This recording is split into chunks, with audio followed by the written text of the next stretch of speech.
The baby pointed at him and said a word no child that age should know. He froze. So did she.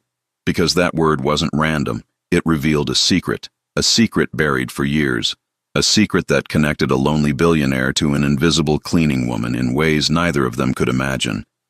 And nothing, absolutely nothing, would ever be the same again. The city never slept. But on the 42nd floor of Kang Tower, at 11:47 p.m., the silence was absolute. Only the sound of a vacuum cleaner cut through the quiet, and the soft creaking of a baby stroller being pushed slowly down the marble hallway. Amara Johnson, 28, pushed the stroller with one hand while holding a cleaning cloth in the other. Her face was tired, her eyes hollow. But she didn't stop. She couldn't stop. Because stopping meant not paying rent. Stopping meant not buying diapers. Stopping meant failing as a mother. And she wouldn't fail. Inside the stroller, Zuri, her 8-month-old baby, slept deeply. Her dark curls covered part of her face. Her tiny lips trembled slightly, as if she were dreaming. Amara looked at her and felt her chest tighten. Just 3 more floors. Just 3. She pushed the stroller to the double glass doors at the end of the hallway. The sign read, Kang Jin-woo, CEO. She took a deep breath. That office always made her uneasy. Not because it was luxurious, but because he was always there, working, alone, in silence. Amara knocked softly on the door. No answer. She opened it slowly, and saw him. Kang Jin-woo, 32, sat behind a black mahogany desk, illuminated only by the blue light of 3 monitors. He didn't look up. He wore an impeccable dark suit. His black hair was slightly disheveled, and on the right side of his face, 3 deep scars cut from his temple to his jawline. They gleamed faintly under the artificial light, like war marks. Amara swallowed hard and entered slowly, pushing the stroller ahead. She began cleaning the side table. He kept typing. 5 minutes passed. 10. Then he spoke. You brought the child again. His voice was low, cutting. Amara stopped. Yes, sir. I don't have anyone to leave her with. He finally looked up and stared at her, not with curiosity, not with sympathy, with contempt. You think this is a place for babies? Amara felt her face heat up. I know it's not, sir, but I need to work. And she doesn't bother anyone. She sleeps all night. Jin-woo tilted his head to the side. You think I care if she bothers anyone? Amara didn't answer. He smiled, but there was no warmth in that smile. I care about the company's image. And a cleaning woman with a baby pushing a stroller through the building doesn't exactly convey professionalism. Amara gripped the cloth in her hands. I understand, sir. He returned to his screen. Good. Then finish quickly and leave. She swallowed her anger and continued cleaning, but her hands trembled. Jin-woo watched her through the monitor's reflection. She was different. Not like the other women he knew. There was no fear in her. There was dignity, and that irritated him. Because dignity shouldn't exist in someone who cleaned floors at 11 at night with a baby in a stroller. He looked away, pathetic. But then something happened. The stroller began to move, by itself. Amara turned quickly. Zuri had woken up and was staring directly at Jin-woo. Her big brown eyes were fixed on him, not curious, not scared, knowing. Jin-woo frowned. Control your child. Amara rushed over. I'm sorry, sir, she just woke up. But Zuri wasn't crying. She was sitting up in the stroller, her tiny hand reaching out, pointing at him, and then she spoke. Her first word. Clear. Impossible. Appa. The room went silent. Amara's eyes widened. Jin-woo stood slowly from his chair. What did she just say? Amara's voice was barely a whisper. I don't know. She's never said that before. She doesn't even speak yet. Appa. Zuri said it again, louder, still pointing at him. Jin-woo's face went white. Because Appa wasn't just any word, it was Korean. For father. And this child, this black American baby who had never met him before, shouldn't know that word. Shouldn't be able to say it. And definitely shouldn't be pointing at him when she did. Amara grabbed Zuri, pulling her close. I'm so sorry, sir. I don't know where she learned that. She doesn't watch TV, she doesn't. Jin-woo raised a hand. His voice was cold. Leave, now. Amara's heart pounded. Sir, now. She grabbed the stroller and hurried toward the door, her hands shaking so badly she almost dropped the handle. But as she reached the threshold, Jinwoo's voice stopped her. Low, dangerous. Who is the father? Amara froze. She didn't turn around. That's none of your business, sir. I'm making it my business. She finally looked back at him. His eyes were sharp, cold, but something else flickered behind them. Fear. Why would you care? She whispered. He didn't answer, just stared at Zuri, who was still looking at him, still reaching, still whispering. Appa. And for the first time in 10 years, Kang Jinwoo felt something he thought he'd buried forever. Doubt. Amara didn't sleep that night. She lay in her tiny studio apartment, Zuri asleep beside her, and stared at the cracked ceiling. Her mind kept replaying the moment. The way Zuri had looked at him. The way she'd said that word. Appa. Amara had never taught her that. She didn't speak Korean. She didn't even know anyone who spoke Korean. Except, no. She pushed the thought away, but it came back, stronger. Because 8 months ago, when Zuri was conceived, Amara had been working a different job. At a private charity gala, serving drinks, invisible, until she wasn't. Until a man with kind eyes and a soft voice had spoken to her in the kitchen, asked her name, thanked her, made her feel seen. They'd talked for 20 minutes. Just talked, nothing more. But when she left that night, she felt lighter than she had in years. And 2 weeks later, she discovered she was pregnant. She'd tried to find him, searched online, asked around. But no one knew who he was. And eventually, she gave up. Because what was the point? He was clearly someone important, someone far above her world. And she was just a woman trying to survive. But now Zuri had said that word and pointed at Kang Jinwoo. Amara's phone buzzed. A text from her supervisor. You're terminated, effective immediately. Pick up your final check tomorrow. Her heart dropped. She read it again. And again. No explanation. No warning. Just gone. She sat up slowly, her hands trembling. He did this. She didn't know how, but she knew. Kang Jinwoo had her fired, and she had no idea why. Meanwhile, 42 floors above the city, Jinwoo stood at his office window, staring at the lights below. His reflection stared back at him. Scarred. Cold. Alone. He'd been alone for 10 years, ever since the fire that took his face, his confidence, his brother. He touched the scars absently. Women had rejected him ever since, some politely, some cruelly, but all of them saw the same thing when they looked at him, a monster. So he'd stopped trying, stopped hoping, stopped believing he'd ever have a family. And yet tonight, a child he'd never met had called him father, in his language. He turned from the window and opened his laptop, pulled up the company's employee records, found her file, Amara Johnson, age 28, position, night custodial staff, emergency contact, none. Dependents, 1 daughter, Zuri Johnson, age, 8 months. He stared at the screen, then opened another window, typed a name he hadn't searched in 10 years, Kang Min-jae, his younger brother, dead at 24. Jinwoo scrolled through old photos, Min-jae smiling at a hospital charity event, Min-jae in a tuxedo at a gala. Min-jae, he stopped, zoomed in. In the background of one photo, barely visible, was a young woman in a server's uniform, dark skin, bright eyes, holding a tray of champagne glasses. Jinwoo's blood went cold. He pulled up Amara's employee photo, compared them. It was her. She'd been at the gala. The same gala where Min-jae died 3 hours later in a car accident on his way home. The same night Jinwoo had been trapped in a burning building across town, trying to save workers from a warehouse fire his company owned. The same night that destroyed everything. Jinwoo sat back in his chair.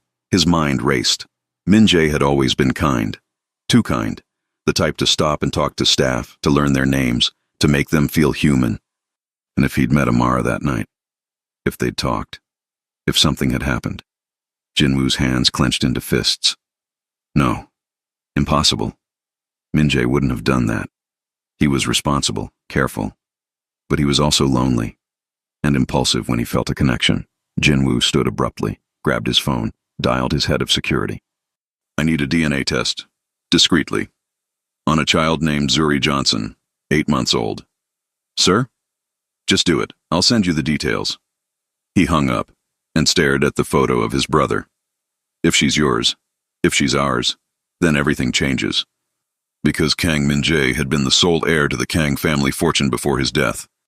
And if Zuri was his daughter, she was the true heir, not Jin-woo, the scarred, rejected older brother who'd only inherited by default. But a child, a baby, his niece. Jin-woo closed his eyes, and for the first time in 10 years, he didn't know what to do. 3 days later, Amara sat in a small cafe, Zuri on her lap, staring at her bank account on her phone. $147.32. That was it. That was all she had left in the world. Rent was due in 4 days. She'd applied to 12 jobs in the last 72 hours. No responses. She looked down at Zuri, who was playing with a napkin, completely unaware that their world was falling apart. Amara kissed her forehead. We'll be okay, baby. I promise. But she didn't believe it. The cafe door opened. A man in a black suit walked in. Tall, expressionless. He scanned the room, and his eyes landed on her. He walked over. Amara Johnson? She tensed. Who's asking? He handed her an envelope. You've been summoned. Summoned? By who? He didn't answer, just turned and left. Amara opened the envelope. Inside was a single card, black, embossed in silver letters. Kang Jin-woo tonight. 8 p.m. Kang Tower, 42nd floor. Come alone. Her hands shook. What does he want? At exactly 8 p.m., Amara stood outside Jin-woo's office, Zuri asleep in the stroller beside her. She'd tried to find a babysitter. She couldn't, so she brought her daughter. Again, she knocked. Enter. She pushed the door open. Jin-woo sat behind his desk, hands folded, face unreadable. I told you to come alone. I don't have anyone to watch her. That's not my problem. Amara's jaw tightened. Then I'll leave. She turned. Sit down. His voice wasn't loud, but it was a command. She stopped, slowly turned back. What do you want from me? He stood, walked around the desk, stopped 3 feet from her, and for the first time, she saw his face up close. The scars were deeper than she'd realized. They twisted the right side of his face into something harsh, permanent. But his eyes weren't cruel. They were broken. 8 months ago, you worked a charity gala, the Hamilton Foundation event. Amara's breath caught. Did you meet someone that night? Her heart pounded. I don't remember. Don't lie to me. She swallowed. I met a lot of people. I was serving drinks. Did you meet my brother? Silence. Amara's mind raced. Brother?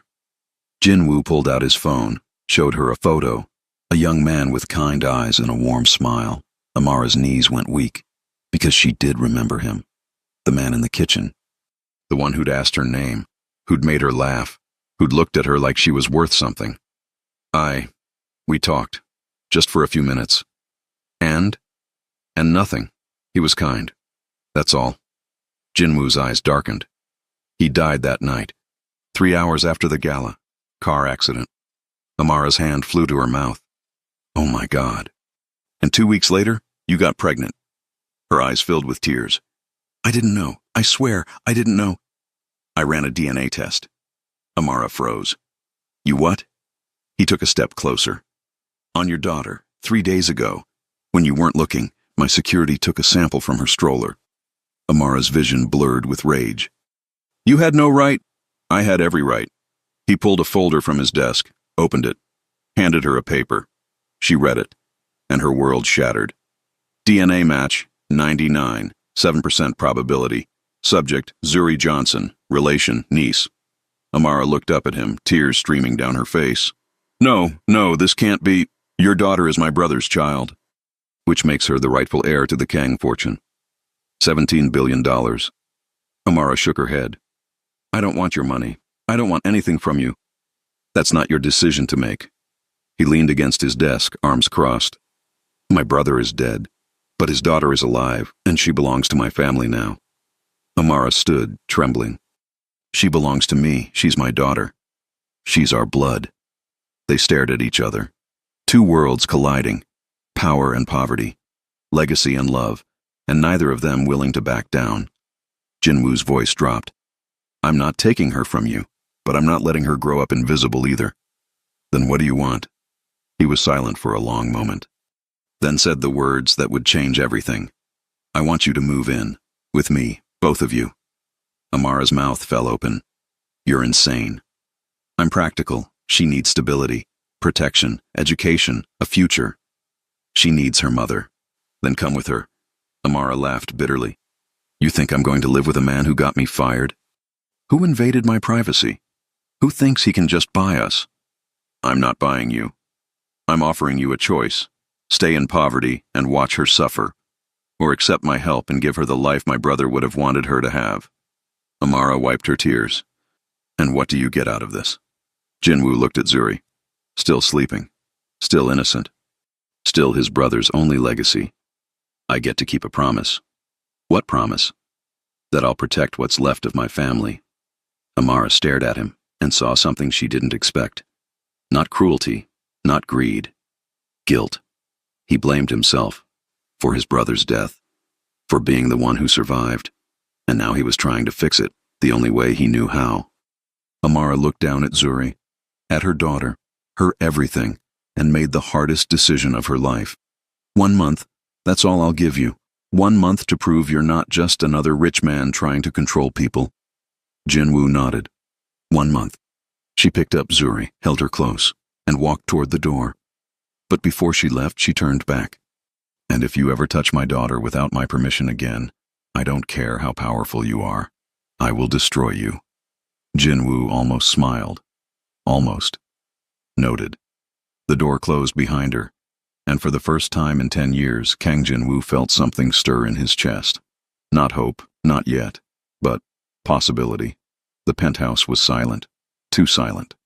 Amara stood in the entrance hall, Zuri in her arms, staring at the massive space that was now supposed to be her home. For 1 month. The floors were white marble. The walls were floor-to-ceiling windows overlooking the city. The furniture looked like it belonged in a museum. Everything was cold, perfect, empty.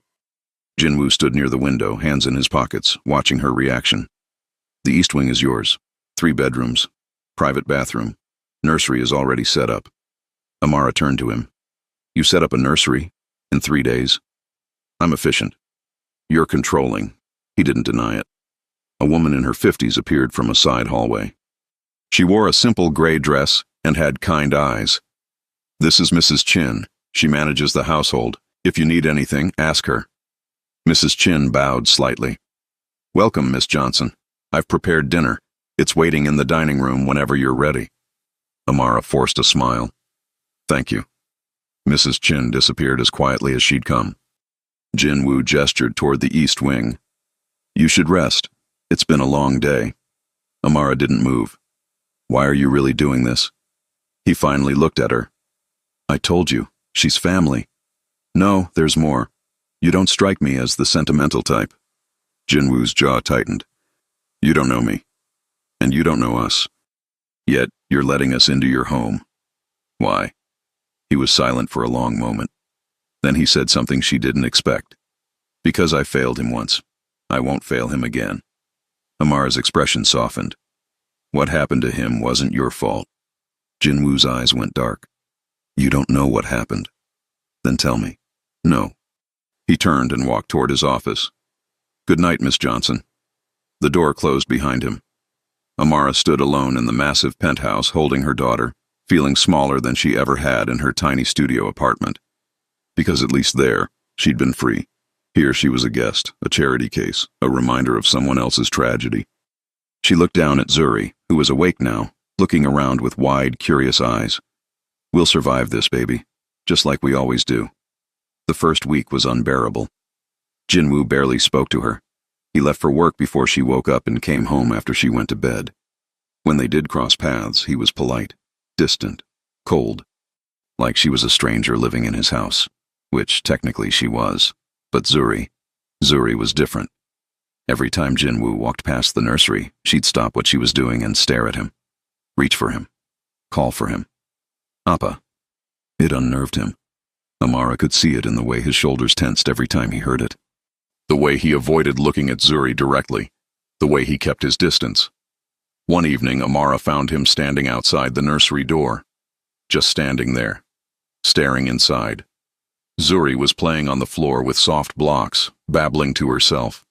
Amara approached quietly. "You can go in, you know." Jinwoo didn't turn around. "I don't want to disturb her. She's a baby. She likes attention. I don't know how to interact with children." Amara almost smiled. "Just sit with her. She'll do the rest." He finally looked at her. "What if I do it wrong?" And in that moment, Amara saw something she hadn't expected. Fear, not of Zuri, but of himself, of failing, of hurting someone he was supposed to protect. Amara's voice softened. "You won't. Trust me." Jinwoo hesitated. Then slowly, he stepped into the nursery, sat on the floor, a few feet away from Zuri. She looked up at him, smiled, and crawled over. Jinwoo froze. She reached him, pulled herself up using his knee, and handed him a block. "Appa."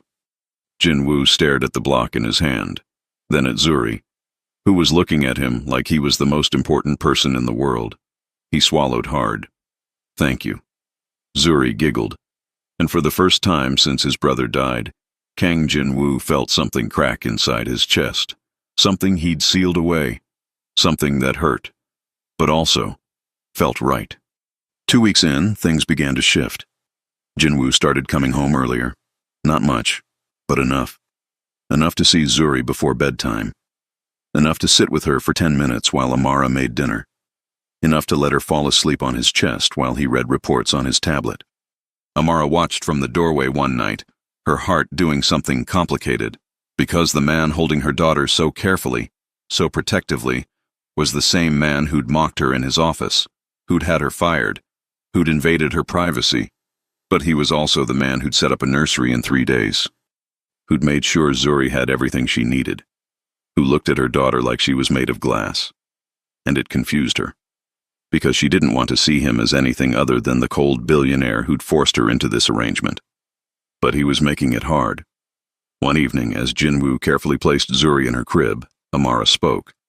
"She looks like him, doesn't she?" Jinwoo went still. "Yes. Tell me about him." He was quiet for so long she thought he wouldn't answer. Then he did. Min-jae was. Everything I wasn't. Kind, open, hopeful. People loved him instantly. He believed in second chances, in seeing the good in everyone. Jinwoo touched Zuri's hand gently. "I was always the serious one, the one who handled the business, the threats, the darker side of our world. He handled the light." His voice cracked slightly. "And when he died, the light went with him." Amara's throat tightened. "I'm sorry. I wish I'd known. I wish I could have told him about her." Jinwoo finally looked at her. "Would you have?" "Yes, he deserved to know. Even though he was wealthy? Even though you thought he'd reject you?" Amara met his eyes. He didn't seem like the type to reject anyone. Jinwoo's expression softened. He wasn't. They stood in silence, two broken people, connected by a child and a ghost. "Can I ask you something?" Amara whispered. "Yes." "Why do you hate your scars so much?" Jinwoo's entire body went rigid. "That's not... I see the way you angle your face away from people, the way you avoid mirrors, the way you think everyone is looking at you with disgust. Because they are. I'm not."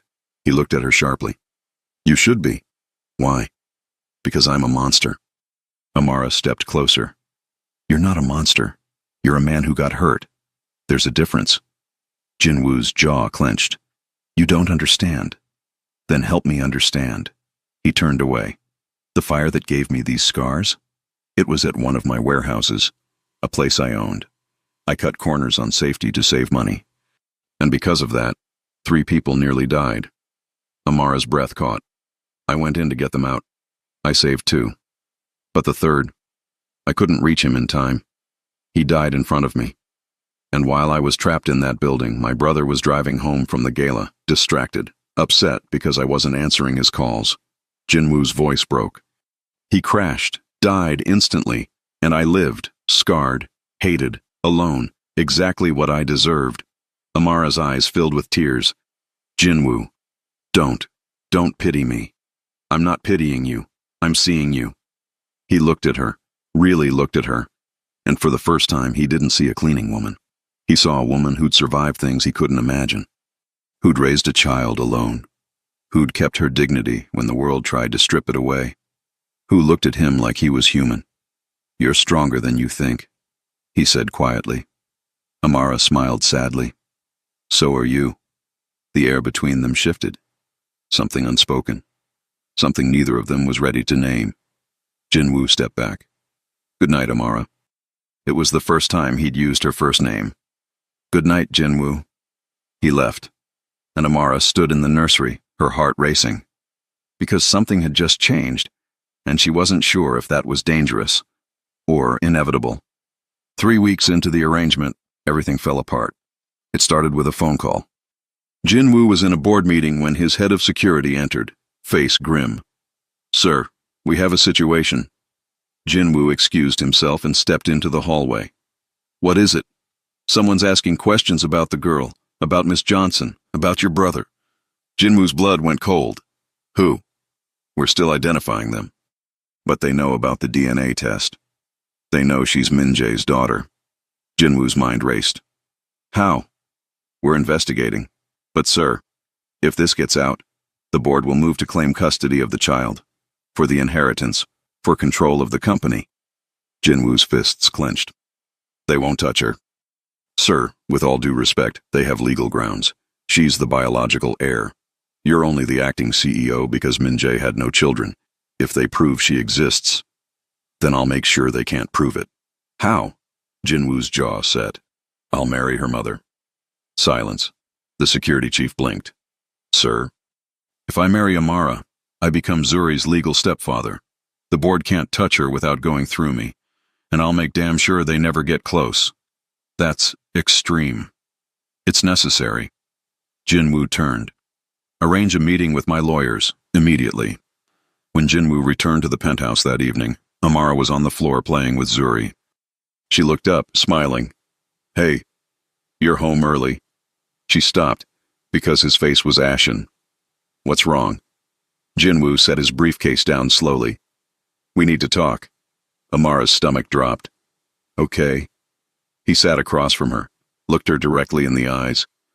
Someone knows about Zuri, about her connection to my family. Amara's heart stopped. What? How? I don't know yet, but they're digging. And if they expose her identity, my board will fight for custody. They'll claim she's the rightful heir and that she needs to be raised within the family structure. Without you. Amara grabbed Zuri instinctively. They can't do that. She's my daughter. Legally, she's also my brother's. And in my world, blood means power. They'll use her to control the company, to control everything. Amara's voice shook. Then what do we do? Jinwoo took a breath. We get married. Silence. Amara stared at him. What? If we're married, I become her legal stepfather. They can't take her without going through me. And I have enough power to stop them, but only if we're a family. Legally. Amara laughed, a bitter, broken sound. You want me to marry you? A man I barely know? A man who treated me like trash 3 weeks ago? I'm not asking you to love me. I'm asking you to protect your daughter. Amara stood pacing. This is insane. This is necessary. She whirled on him. You think you can just fix everything with money and contracts and legal maneuvers? This is my daughter's life, which is exactly why I'm doing this. Jinwoo stood too, his voice rising for the first time. Do you think I want this? Do you think I want to be the man who forces you into a marriage you don't want? I hate this. But I hate the idea of losing her more. Amara's eyes filled with tears. Why? Why do you care so much? Because she's all I have left of him. The words echoed in the massive room. Jinwoo's chest heaved. She's all I have left. And I won't let them take her. I won't let them turn her into a pawn. I won't fail him again. Amara saw it then. The desperation, the guilt, the love he couldn't express any other way. She wiped her tears.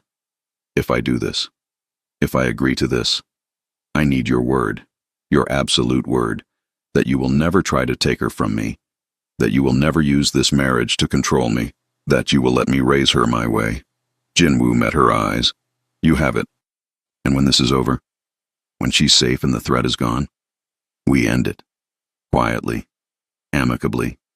You get full custody. I'll make sure of it. Amara looked down at Zuri, who was chewing on a stuffed rabbit, completely unaware that her entire future was being decided. She thought about her tiny apartment, her empty bank account, her mother, who'd told her she was stupid for keeping the baby, her friends who'd disappeared when things got hard. She'd survived alone for so long. But maybe she didn't have to anymore. She looked at Jinwoo, at the scarred, broken man who was trying to save them both. One condition. Name it. You teach her about her father. You tell her who he was. You make sure she knows she was wanted. Jinwoo's throat tightened. I promise. Amara took a shaky breath. Then, okay, I'll marry you. Jinwoo exhaled. Relief, fear, gratitude, all at once. Thank you. Amara laughed weakly. Don't thank me yet.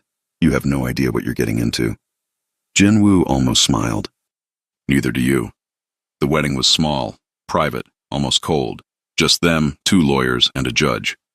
Amara wore a simple white dress Mrs. Chin had purchased. Jinwoo wore a black suit. Zuri sat in Mrs. Chin's arms, playing with her toes. The vows were standard, legal, transactional. But when Jinwoo slid the ring onto Amara's finger, his hand trembled. And when Amara said, I do, her voice cracked. Because this wasn't what either of them wanted, but it was what they needed. The judge pronounced them husband and wife. No kiss, no celebration, just a signed document and a silent ride home. That night, Amara stood in her room, their room now, technically, though Jinwoo had made it clear he'd sleep in his office. She looked at the ring on her finger. Simple, platinum, beautiful, and completely meaningless. A knock on the door. Come in. Jinwoo entered, still in his suit. I wanted to make sure you're okay. Amara laughed bitterly. I just married a stranger to protect my daughter from a hostile takeover. I'm fantastic. Jinwoo's expression softened. I know this isn't ideal. That's an understatement. He stepped closer. For what it's worth, I will do everything in my power to make this as easy for you as possible. You won't be a prisoner here. You'll have freedom. Resources, anything you need. Amara looked at him. What I need is to know my daughter will be safe. She will be, I swear it. They stood in silence, 2 people bound by paper, and love for the same little girl. Can I ask you something? Amara whispered. Yes. Do you regret this, bringing us here? Jinwoo was quiet for a long moment. Then he said something that surprised them both. No, I don't. Amara's breath caught. Why not? Because for the first time in 10 years, this house doesn't feel empty. Her heart did something strange, something she didn't want to name. Jinwoo stepped back. Good night, Amara. Good night, husband. The word felt strange on her tongue, but not as strange as the way Jinwoo's eyes softened when she said it. He left, and Amara sat on the edge of the bed, staring at her ring, wondering how she'd gotten here, and wondering if maybe, just maybe, this impossible choice might become something real. 6 months later, everything had changed. The board's investigation had gone nowhere. Jinwoo's lawyers had buried the leak so deep it would never see daylight again. And Zuri was safe. More than safe. She was thriving. She walked now, wobbling through the penthouse with fearless determination, her tiny hands reaching for everything, her laughter echoing off the marble floors. She called Jinwoo Appa constantly. And he responded every single time, without hesitation, without distance, without the cold formality he used with everyone else. He taught her Korean words while she sat on his lap during breakfast, read her bedtime stories in 2 languages, switching between English and Korean mid-sentence, carried her on his shoulders through the building, letting her wave at employees who stared in shock at their cold CEO transformed into a gentle father. Let her grab his face with sticky fingers and poke his scars with innocent curiosity while he smiled, actually smiled, and pretended to be a monster she had to tame. And Amara watched it all. At first from a distance, protecting her heart, reminding herself this was temporary, that the contract had an end date, that she couldn't let herself fall for a man who'd only married her out of necessity. But then Jinwoo started doing things he didn't have to do, things that weren't in their agreement. Things that made her heart race and her carefully constructed walls crumble piece by piece. It started small. One morning, she found enrollment papers on the kitchen counter. Empire State University, online business management program student, Amara Johnson Kang status, fully paid. She stared at them, her hands trembling. She'd mentioned, once in passing during a late-night conversation, that she'd always wanted to finish her business degree but couldn't afford it. He'd remembered, and he'd done something about it. When she confronted him, he'd barely looked up from his laptop. "You're smart. You should have opportunities." "Jinwoo, this is not up for discussion. You start next week." That was it. No grand gesture, no expectation of gratitude, just care. Then there was the trust fund. She'd discovered it by accident when reviewing some legal documents Mrs. Chin had asked her to sign. Irrevocable trust. Amara Johnson Kang value, $5,000 access, immediate and unrestricted. She'd stormed into his office, papers in hand. "What is this?" Jinwoo had glanced at it. "Financial security. I didn't ask for this." "I know. But if something happens to me, you and Zuri need to be protected. This ensures that. No matter what." Jinwoo. "It's done, Amara. Accept it." She'd wanted to argue. But the way he'd looked at her, not like a charity case, but like someone whose well-being genuinely mattered to him, had stolen the words from her mouth. Then came the business meetings. Jinwoo started asking her to sit in on strategy sessions. At first, she'd assumed it was for show, a way to make their marriage look more legitimate. But then he started actually asking her opinion. On marketing strategies, on employee relations, on corporate culture. And when she spoke, he listened. Really listened. Took notes, implemented her suggestions at her. One of his senior executives had made a dismissive comment about her input during a meeting. Jinwoo had fired him on the spot. "My wife's insight is more valuable than your ego. Clear your desk." The man had left, and the room had gone silent, because everyone suddenly understood Amara wasn't just the CEO's wife, she was his equal. And he would protect her the same way he protected Zuri, fiercely, absolutely, without compromise. But it was the small moments that broke her, the way he started leaving sticky notes on the coffee maker in the morning. "Don't forget to eat breakfast. Jay." The way he'd carry Zuri to bed when she fell asleep on the couch, then return to tuck a blanket around Amara too. The way he'd started asking about her day, really asking, and listening to her answers like they mattered more than any board report. The way he'd defended her to his family. His aunt had visited once, a sharp-eyed woman who'd looked Amara up and down like she was inspecting livestock. "So you're the woman who trapped my nephew into marriage." Amara had opened her mouth to respond, but Jinwoo had stepped between them. "Amara didn't trap me. I chose her. And if you can't respect my wife, you're not welcome in my home." His aunt had left in a huff, and Jinwoo had turned to Amara, his expression soft. "I'm sorry about her. You didn't have to do that." "Yes, I did. You're my family now, and I protect my family." That night, Amara had cried in the shower, because she'd realized something terrifying. She was falling in love with her husband. Her fake husband. Her temporary husband. The man who'd made it painfully clear this was a business arrangement. And she had no idea what to do about it. Things shifted further one rainy evening in late autumn. Zuri had been fussy all day, teething and irritable. Amara had been up since 5 a.m. trying to soothe her. Jinwoo had come home early, something he'd been doing more and more, and found Amara on the verge of tears, Zuri wailing in her arms. "Give her to me," he'd said quietly. "You just got home. You're tired. Amara, give her to me."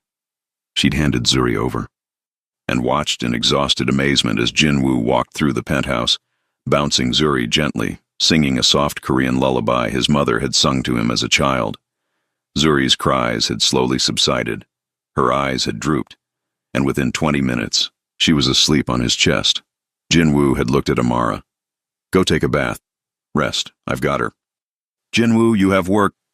"Nothing is more important than this. Go." Amara had gone, and when she'd returned an hour later, refreshed and calmer, she'd found Jinwoo still on the couch, Zuri asleep on his chest, his laptop balanced on his knees as he worked one-handed. He'd looked up at her. Better? She'd nodded, unable to speak past the lump in her throat. Good. I ordered Thai food. Your favorite. It's in the kitchen. And that's when Amara had known. This wasn't an arrangement anymore. This was a family. They started having dinner together every night. Not because they had to, but because they wanted to. They'd put Zuri in her high chair between them and talk about everything. His day, her classes, Zuri's new words, the news, books, movies, dreams. Jinwoo told her about growing up with Min-jae, about how his younger brother had always been the light in their dark, demanding family, about how Min-jae had protected him after the fire, standing between Jinwoo and their relatives who'd whispered that he was damaged goods, about how losing Min-jae had felt like losing his last connection to hope. Amara told him about her childhood, about her mother, who'd been brilliant but bitter, who'd resented Amara for being born and derailing her plans, about working 3 jobs through community college before dropping out when the money ran out, about the loneliness of being invisible to everyone around you, about meeting Min-jae at that gala and feeling, for 20 minutes, like someone actually saw her. I didn't even know his last name, she'd whispered. I just knew he made me feel human. Jinwoo had reached across the table, taken her hand. You are human. You're the most human person I've ever met. Their eyes had met, and something had shifted in the air between them. Something electric, something undeniable. Jinwoo had pulled his hand back first. I have calls to make. He'd left quickly, and Amara had sat alone, her hand still warm where he'd touched it, wondering if he'd felt it too. The breaking point came on a Friday night. Zuri was at a sleepover with Mrs. Chin's granddaughter, her first ever. The penthouse was empty, silent. Amara had been studying in her room when she'd heard a sound from Jinwoo's office. A crash, then nothing. She'd rushed over and found him sitting on the floor, his back against the desk, surrounded by shattered glass from a fallen picture frame. The photo was of him and Min-jae, both of them smiling, before the fire, before the scars, before everything fell apart. Jinwoo's face was in his hands, his shoulders were shaking. Jinwoo? He'd looked up and she'd seen tears on his face. I'm sorry, I'll clean this up. What happened? Nothing, it's his birthday, Min-jae's birthday.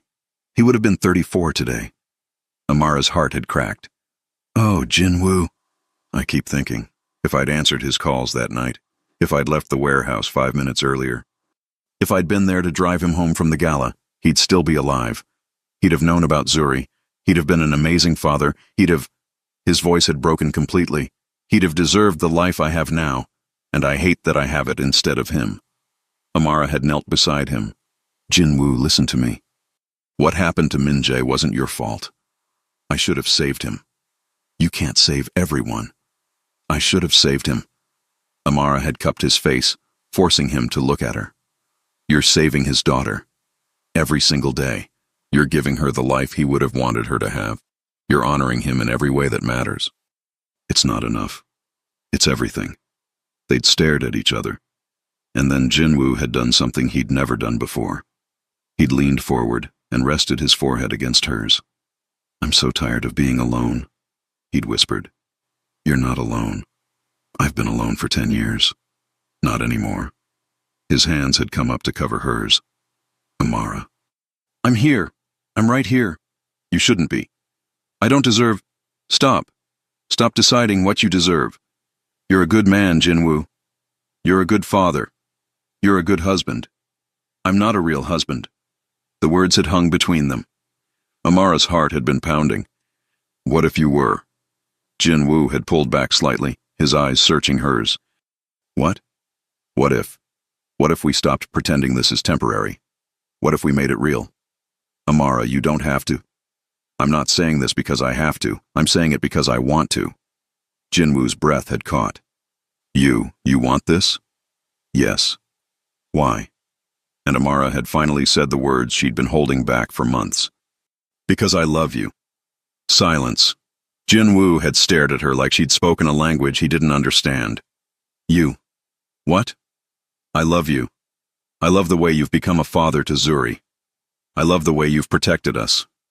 I love the way you leave me sticky notes. I love the way you listen when I talk. I love the way you're trying so hard to heal. I love the way you make me feel seen. Tears had run down her face. I love you, Jinwoo. And I know this wasn't part of the plan. I know this was supposed to be fake, but it's not fake for me anymore. It hasn't been for a long time. Jinwoo's eyes had filled with tears. I don't know how to be loved. Then let me teach you. What if I fail? Then we'll figure it out together. What if I hurt you? You won't. How do you know? Because you've already proven who you are, every day, with every choice, with every moment. Jinwoo had closed his eyes. I don't want to end this, he'd finally whispered. What? The marriage. The arrangement. I don't want it to end. He'd opened his eyes and she'd seen everything in them. Fear, hope, love.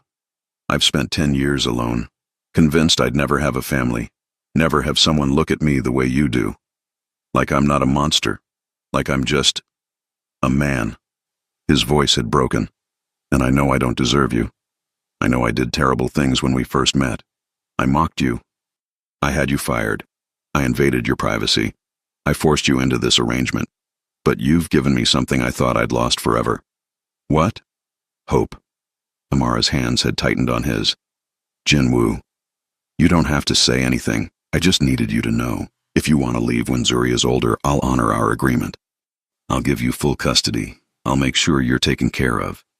But if you want to stay, if there's any part of you that could imagine a real life with me, I would spend every day for the rest of my life proving I'm worth that chance. Amara had smiled through her tears. I already told you I love you, which means I'm not going anywhere. You mean that? Yes, because somewhere between the fear and the anger and the impossible arrangement, I fell in love with you, with the man you are, with the father you've become, with the partner you've proven yourself to be. She'd leaned closer. I love the way you read to Zuri in Korean, even though she doesn't understand half of it. I love the way you've learned to braid her hair, even though you're terrible at it and the braids fall apart in 5 minutes. I love the way you look at me like I'm the strongest person you know. I love the way you fought for us, protected us, chosen us. Her voice had dropped to a whisper. So no, Jinwoo, I don't want to leave. I don't want this to be temporary. I want to stay. I want to build a real life with you, a real family, a real marriage. If you'll have me, if you'll let me love you the way you deserve to be loved. Jinwoo had cupped her face with both hands. His scarred, broken, beautiful face had been inches from hers.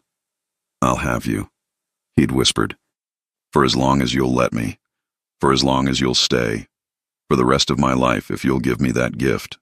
Forever then. Forever. And then he'd kissed her. Soft at first, tentative, like he was afraid she might disappear. But when she'd kissed him back, threading her fingers through his hair, pulling him closer, the kiss had deepened. Become something more. Something real. Something that felt like coming home. When they'd finally pulled apart, both of them had been crying. I love you, Jinwoo had said. I love you so much it terrifies me. I love you too. I don't know how to do this. How to be a real husband. How to be enough for you. You're already enough. You've always been enough. Jinwoo had pulled her into his arms, held her like she was the most precious thing in the world, and for the first time in 10 years, he'd felt whole. 2 years later, the Kang estate was alive with sound, laughter, music, the patter of small feet running through grass. They'd moved out of the penthouse 8 months after that night, into a house, a real house, with a garden for Zuri to play in, with room for the family they were building, with space to breathe. Zuri was 3 years old now. She spoke 2 languages fluently, switching between English and Korean mid-sentence, just like Jinwoo did when he read to her. She had her father's kind eyes, her mother's fierce spirit, and a laugh that could light up the darkest room. She ran through the garden now, chasing butterflies and singing made-up songs, her dark curls bouncing with every step.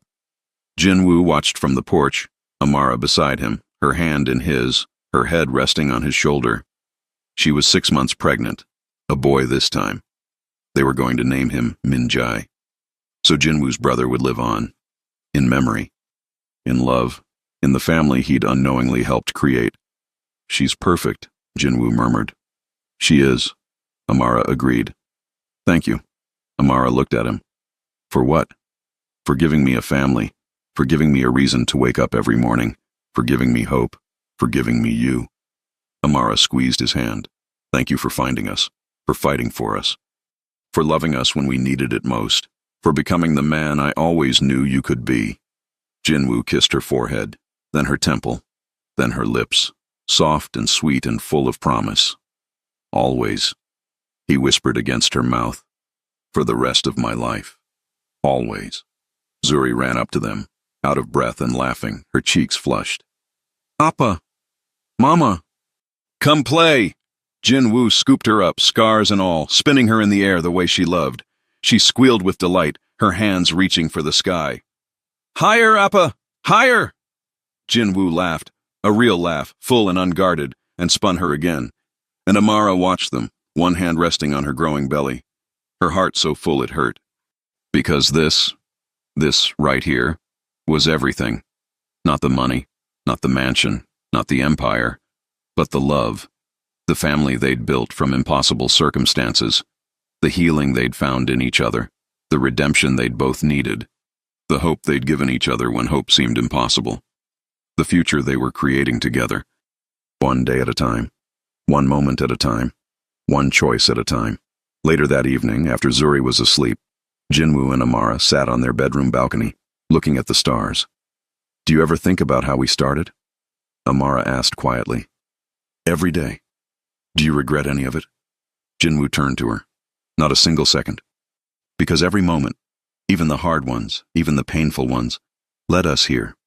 To this. To us. He took her hand, pressed it to his scarred cheek. You taught me that I wasn't a monster, that I was worthy of love, that I could have a family, that I could be happy. You gave me everything I thought I'd lost. You gave me the same things. Then we're even. Amara smiled. No, we're better than even. We're perfect. Jinwoo kissed her hand. Yes, we are. And as the night settled around them, they sat in comfortable silence, two people who'd found each other in the darkest circumstances and built something beautiful from the ashes. Two people who'd proven that love could bloom anywhere, even in the cold marble floors of a CEO's office, even in the impossible space between power and poverty, even in the scarred, broken places neither of them thought could ever heal. They'd found each other, they'd saved each other, and they'd created a new empire. Not one built on money or power, but one built on love, on family, on hope, on second chances, on the belief that everyone, no matter how broken, no matter how lost, deserves to be loved. And as Jinwoo pulled Amara close, as she rested her head on his chest and listened to his heartbeat, as their unborn son moved inside her and their daughter slept peacefully down the hall, they both knew one undeniable truth. They were finally home. The end.